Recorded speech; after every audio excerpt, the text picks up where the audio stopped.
Assalamualaikum warahmatullahi wabarakatuh. Hello student, how are you today? I hope you are fine. Amin.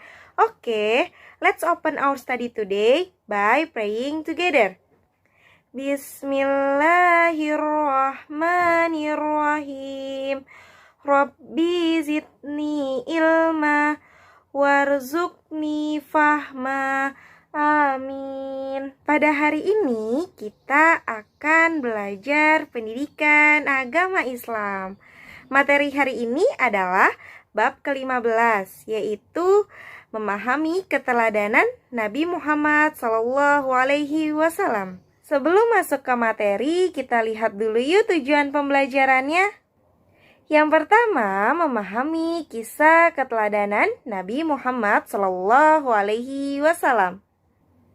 Yang kedua, menyebutkan keteladanan Nabi Muhammad SAW. Yang ketiga, menyebutkan contoh perilaku yang meneladani Nabi Muhammad SAW. Dan yang terakhir adalah menerapkan keteladanan Nabi Muhammad SAW. Nah, sekarang teman-teman, kita hari ini akan belajar tentang kisah keteladanan Nabi Muhammad SAW.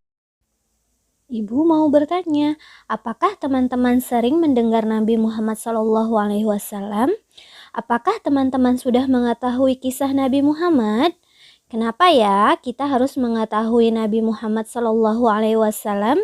Ada yang tahu? Nabi Muhammad adalah teladan umat Islam. Kita sebagai umat Islam harus mampu meneladani Nabi Muhammad SAW. Karena Nabi Muhammad SAW memiliki sikap yang sangat mulia, baik hati, pemaaf, jujur, dan yang lainnya. Mekah yang semula hanya ditinggali Hajar dan Nabi Ismail, seiring berjalannya waktu berubah menjadi sebuah negeri yang besar. Berkat doa Nabi Ibrahim, negeri itu sungguh mendapatkan keberkahan dari Allah Subhanahu wa Ta'ala. Masyarakatnya hidup dalam kecukupan dan sejahtera. Beribu-ribu tahun kemudian, Mekah berubah jadi negeri yang sangat kejam. Sebagian masyarakatnya mulai meninggalkan ajaran yang benar dan berganti menyembah berhala-berhala yang mereka ciptakan sendiri. Di antaranya adalah Saman, Waton, Wusun, dan masih banyak yang lain. Semua mereka ciptakan dari batu, kayu, atau logam. Akibat diselewengkannya fungsi Ka'bah, kejahilian, kemaksiatan, kejahatan mulai terjadi. Seperti curangnya dalam berdagang, memeras rakyat kecil, berjudi, perbudakan yang sangat kejam, bahkan memiliki anak perempuan merupakan aib sebuah keluarga. Mekah berkembang menjadi sebuah negeri yang sangat besar. Oleh karena itu, membuat seorang yang bernama Abraham dari Yaman sangat kesal. Ia telah membuat rumah ibadah yang jauh lebih besar daripada Ka'bah, tetapi tidak ada yang mau berkunjung ke sana. Abraha lalu memerintahkan pasukannya untuk bersiap-siap. Mereka akan menyerang Mekah dan menghancurkan Ka'bah. Abraha dan pasukan bergajahnya menyerbu Mekah dengan penuh kesombongan. Ketika ia akan menghancurkan Ka'bah, tiba-tiba datanglah ribuan burung ababil. Burung-burung itu membawa batu-batu api dari neraka. Kemudian batu-batu itu dilemparkan ke arah pasukan gajah Abraha. Dalam sekejap mata, pasukan Abraha berhasil dikalahkan dan Ka'bah dapat diselamatkan. Tahun itu kemudian disebut dengan Tahun Gajah. Pada Tahun Gajah itu pula, dilahirkanlah Muhammad sebagai Nabi penutup. Pada hari Senin, tanggal 12 Rabiul Awal Tahun Gajah, Nabi Muhammad SAW dilahirkan. Nabi Muhammad dilahirkan dari seorang wanita yang mulia yang bernama Aminah. Tuan! Tuan Abdul Muthalib, ada kabar gembira. Kabar gembira? Kabar gembira? Kabar gembira apa? Tuan, cucu Anda telah lahir. Benarkah? Laki-laki atau perempuan? Laki-laki, Tuan. Subhanallah, Alhamdulillah, Allahu Akbar. Kalau begitu aku ingin segera melihatnya. Mari, Tuan. Setelah mendengar itu, Abdul Muthalib bergegas menuju ke rumah Aminah.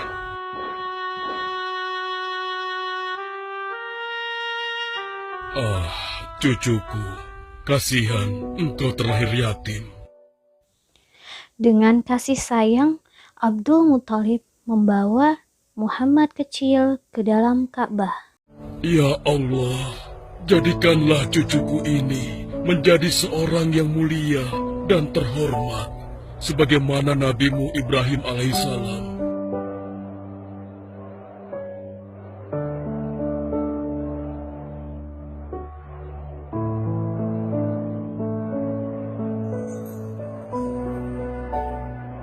Siapa namanya, Ayah?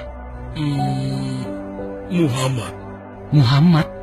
Iya, aku akan menamainya Muhammad. Artinya yang terpuji. Kehadiran Muhammad kecil sungguh membawa kebahagiaan untuk Bani Hashim dan kaum Quraisy. Kemudian Abdul Muthalib mencarikan ibu susu untuk Muhammad kecil. Kita sudah berhari-hari mencari anak susuan, yang dari situ kita akan mendapatkan imbalan yang cukup. Namun hingga saat ini, belum juga kita dapatkan. Ya, istriku, aku mengerti. Apa kita terima saja bayi yatim itu? Muhammad maksudmu? Iya, cucu dari Abdul Muthalib. Kasihan dia, hampir semua teman-teman dari rombongan kita tidak ada yang mau menyusuinya, karena tidak ada harapan untuk mendapatkan imbalannya dari ayah bayi itu. Betul juga engkau, istriku. Kasihan anak itu. Aku mendukungmu jika engkau susui dia. Mudah-mudahan Allah memberikan keberkahan bagi kita. Halimah segera mendatangi Abdul Muthalib dan bersedia menjadi ibu susu dan pengasuh Muhammad kecil. Betapa gembira Abdul Muthalib mendengarnya. Halimah dari Bani Sa'ad itu akhirnya dipercaya Abdul Muthalib membawa cucunya 2 tahun lamanya. Ayo istriku, kita berangkat sekarang. Sebentar lagi suamiku, insya Allah kita berangkat sampai anak ini kenyang. Kalau begitu, aku lanjutkan berkemas-kemas dahulu. Hah? Ada apa suamiku? Lihat, unta dan keledai kita. Mereka demikian sehat, tidak seperti sebelumnya. Subhanallah. Betul suamiku, tidak seperti kemarin. Demi Allah, kau tidak salah memilih istriku. Kau telah mengambil anak yang dipenuhi dengan barokah. Allah melimpahkan keberkahan untuk Halimah dan suaminya. Mereka pulang ke kampung halaman dengan penuh rasa syukur. 2 tahun berlalu sudah, tugas Halimah telah selesai. Saatnya Halimah mengantarkan Muhammad kecil kepada ibu kandungnya. Terima kasih Halimah. Engkau telah merawat anakku dengan baik selama 2 tahun. Tidak ada yang bisa kuberikan, kecuali aku berdoa. Semoga Allah memberkahi engkau dan keluargamu. Amin. Saya juga bersyukur diberikan kepercayaan dan kesempatan merawat anakmu, wahai Ibu Aminah. Namun, begini Bu, mohon maaf. Kalau boleh, izinkan aku merawat Muhammad lebih lama lagi. Aku masih sangat sayang padanya. Baiklah, kalau begitu aku setuju dengan usulmu. Bawa dan rawatlah Muhammad sebagaimana dia anakmu sendiri. Terima kasih, Ibu. Terima kasih. Begitulah Muhammad kecil kembali ke Bani Sa'ad. Ia tumbuh menjadi anak yang memiliki banyak teman karena kemuliaan akhlaknya. Kala saat itu, Muhammad kecil berusia 4 tahun, terjadilah suatu peristiwa. Muhammad? Kenapa Muhammad? Muhammad dibawa orang. Hah? Dibawa orang? Diculik? Coba ceritakan. Ketika kami tengah bermain, tiba-tiba ada orang dewasa datang. Dia langsung membawa pergi Muhammad dan membunuhnya. Hah? Membunuhnya? Ya Allah, di mana? Di mana? Antarkan ibu ke sana. Dengan perasaan cemas, Halimah bergegas ke tempat itu dan dilihatnya Muhammad kecil tengah terduduk. Muhammad, apa yang terjadi denganmu? Dengan sangat tenang dan jelas, Muhammad kecil menceritakan apa yang sudah terjadi, bahwa seseorang telah membelah dadanya dan mengambil hatinya, lalu mencuci hatinya, kemudian meletakkannya kembali ke tempat semula. Maka sesungguhnya yang datang itu adalah malaikat Jibril. Ia ditugaskan Allah untuk mencuci hati Nabi Muhammad supaya bersih dari sifat-sifat yang tidak baik. Subhanallah. Sungguh anak ini bukanlah anak sembarangan. Sebaiknya aku kembalikan saja kepada ibunya. Peristiwa itu sangat membuat Halimah khawatir. Maka bergegaslah Halimah mengembalikan Muhammad kepada ibunya. Menginjak usia 6 tahun, Muhammad diajak ibunya untuk berziarah ke makam ayahnya Abdullah di kota Yastrib. Dalam perjalanan pulang ke kota Mekah, Aminah pun jatuh sakit. Dari hari ke hari, tubuh Aminah semakin lemah. Hingga di sebuah kota yang bernama Abwa, letaknya antara kota Mekah dan Yastrib, Aminah meninggal dan Muhammad kecil menjadi yatim piatu. Sejak saat itulah, Muhammad kecil dirawat oleh kakeknya Abdul Muthalib dengan kasih sayang. Muhammad, sudah berhentilah memerah susunya. Insya Allah, sudah cukup untuk persediaan kita hari ini. Beristirahatlah sejenak. Makanlah agar kau tetap sehat.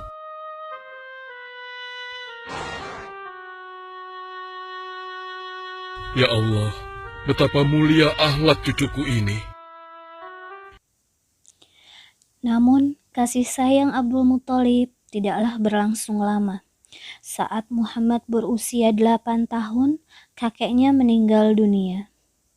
Kemudian pengasuhan atas Muhammad beralih kepada pamannya Abu Thalib.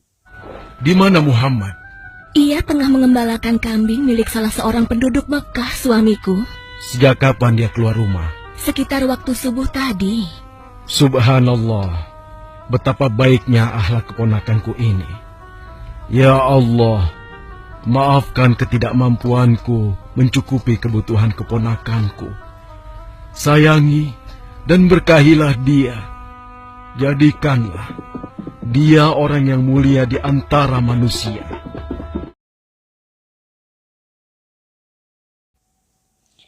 Hingga usia Muhammad menginjak usia 12 tahun, pamannya Abu Thalib mengajaknya berdagang ke negeri Syam. Sampailah mereka di suatu daerah yang bernama Bushrah untuk beristirahat. Saat mereka beristirahat, datanglah seorang pendeta menghampirinya. Hai saudaraku, selamat datang di Busra. Tampaknya kalian bukan orang sini. Dari manakah kalian berasal? Terima kasih saudaraku. Kami datang dari Mekah. Lalu, siapakah gerangan anak ini? Ini adalah keponakanku. Muhammad namanya. Apakah engkau bertanggung jawab atasnya, Tuan? Ya, Kemana ayahnya? ayahnya sudah meninggal sejak ia masih dalam kandungan. Oh, apakah kini dia yatim piatu? Benar, Aku sungguh beruntung bertemu dengannya. beruntung. Beruntung apa? Sungguh, keponakanmu ini adalah orang yang sangat istimewa. Oh ya? Ya, dia adalah seorang nabi, Hmm? seorang utusan Allah. Begitulah pendeta bernama Bahira menyampaikan tentang kenabian Nabi Muhammad. Dia berpesan agar Abu Thalib menjaga baik-baik keponakannya itu, karena Muhammad akan mengalami banyak rintangan dan hambatan. Istriku, Muhammad sudah berusia 25 tahun. Aku pikir sudah saatnya dia untuk menikah. Betul suamiku. Namun, dengan siapakah dia akan kita jodohkan? Kemarin Khadijah mengirimkan utusannya dan menyatakan keinginan Khadijah untuk menjadikan Muhammad sebagai suaminya. Hah? Khadijah? Khadijah yang mulia itu? Betul istriku. Khadijah yang selama ini mempercayakan barang perniagaannya kepada Muhammad. Kenapa dia memilih Muhammad? Ya, Khadijah mengagumi kejujuran dan kebaikan akhlak Muhammad. Menurutmu sendiri bagaimana? Aku pikir Khadijah adalah wanita terbaik bagi Muhammad. Tepat di usia 25 tahun, Muhammad menikahi Khadijah yang berusia 40 tahun. Dari pernikahan itu, mereka dikaruniai oleh Allah 6 orang anak, yaitu 2 orang putra dan 4 orang putri. 2 putranya yang bernama Al-Qasim dan Abdullah, sedangkan keempat putrinya bernama Zainab, Ruqayyah, Ummu Kulthum, dan Fatimah. Namun putranya sudah meninggal sejak mereka masih kecil. Suatu ketika terjadilah banjir besar di kota Mekah. Kabilah-kabilah di kota Mekah pun bergotong royong membenahi Ka'bah. Setelah selesai, terjadilah perselisihan antara pemuka kabilah. Para pemuka kabilah itu berselisih untuk menentukan siapakah yang lebih pantas untuk meletakkan batu Hajarul Aswad pada tempatnya. Thalib, apa yang harus kita lakukan? Kita sudah bicarakan hal ini selama 5 hari, namun tidak ada titik temu. Aku khawatir akan terjadi pertumpahan darah. Sudah, begini saja. Kita sepakati bahwa masalah ini kita serahkan kepada takdir terbaik. Lihat, pintu masuk Ka'bah itu. Siapapun yang pertama kali akan melewati pintu itu, dan siapapun dia, kita tidak boleh menolaknya. Setuju? Aku juga setuju. Baiklah, aku setuju. Aku juga setuju. Baiklah, kita perhatikan bersama. Tidak lama setelah itu, kesepakatan itu atas izin Allah, Nabi Muhammad menjadi orang pertama yang melewati pintu Ka'bah. Alhamdulillah, segala puji bagi Allah. Ternyata Muhammad, dan memang dia adalah orang yang tidak pernah kita temui ada celah. Betul? Betul. Betul. Betul. Betul. Dengan kebijaksanaannya, Nabi Muhammad meminta sebuah sorban atau kain lalu meletakkan Hajarul Aswad di tengahnya. Lalu Nabi Muhammad mempersilahkan seluruh pemuka kabilah untuk memegang ujung-ujung dan membawa Hajarul Aswad bersama-sama. Sampai di sudut Ka'bah, giliran Nabi Muhammad meletakkan Hajarul Aswad diletakkan di tempat semula. Terhindarlah perpecahan di kota Mekah. Meskipun demikian, kegelisahan masih menggelayuti hati Nabi Muhammad. Kejahiliahan masih terjadi di mana-mana, kejahatan, kemaksiatan masih banyak terjadi. Nabi Muhammad mulai merenung dan menyendiri. Nabi Muhammad memilih sebuah tempat, yaitu gua di atas bukit di sekitar kota Mekah yang bernama Gua Hira. Dari mulut gua itu, Nabi Muhammad bisa memandang kota Mekah yang dicintainya dari pandangan yang lebih luas. Hingga suatu ketika yang tidak terbayangkan sebelumnya terjadi. Tiba-tiba gua itu menjadi terang benderang. Kemana mata memandang, di sanalah cahaya itu ada. Itulah malaikat Jibril. Malaikat Jibril berkata, "Iqra." Bacalah. Dengan gemetar Nabi Muhammad berkata, "Aku tidak bisa membaca." Bacalah, sampai malaikat Jibril mengucapkannya 3 kali. Kemudian malaikat Jibril membantu Nabi Muhammad untuk membaca Iqra. Ini merupakan wahyu pertama, yaitu surat Al-Alaq. Kalimat suci telah terucap, resmilah Allah mengangkat Nabi Muhammad sebagai penuntun dari kegelapan menuju cahaya, dari keburukan menjadi kebaikan. Nabi Muhammad merupakan nabi terakhir. Nabi Muhammad diangkat menjadi Rasul oleh Allah Subhanahu wa Ta'ala pada saat usia 40 tahun. Nah, teman-teman, itulah tadi kisah Nabi Muhammad SAW.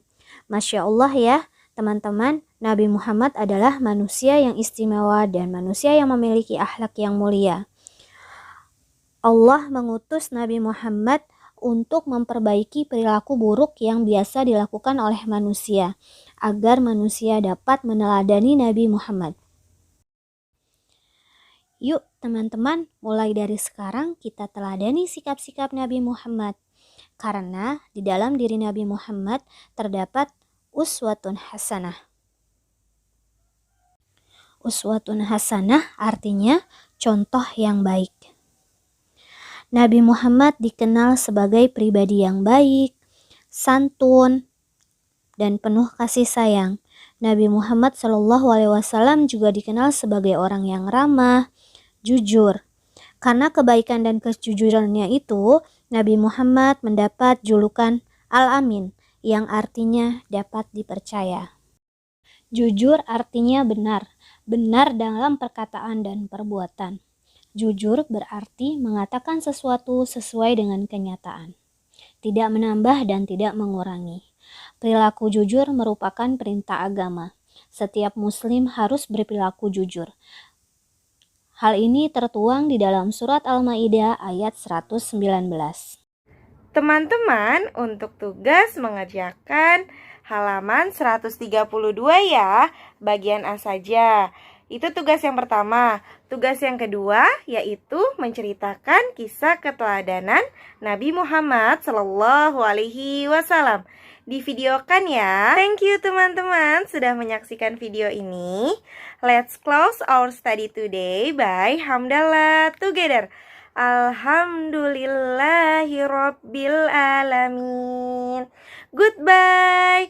Wassalamualaikum warahmatullahi wabarakatuh.